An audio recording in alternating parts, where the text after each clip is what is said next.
قال البرصي في ديوان الحافظ رجب البرصي،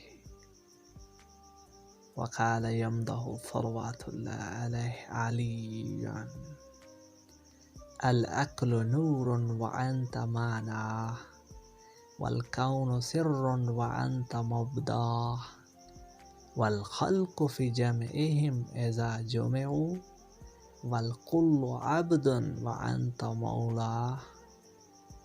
أنت الولي الذي مناقبه ما لا إله في الخلق أشباه، يا آية الله في العباد ويسر الذي لا إله إلا هو.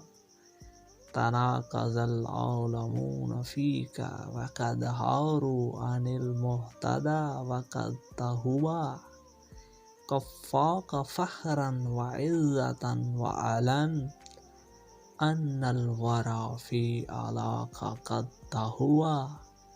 فقال قوم بأنه بشر، وقال قوم بأنه الله.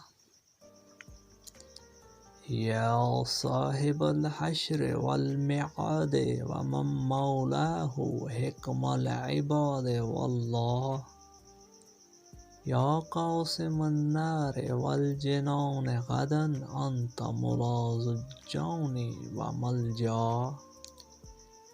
كيف يخاف البرصي حر اللظى وأنت عند الحساب غوصا، لا يخشى النار عبد حيدرا إذ ليس في النار من تولى.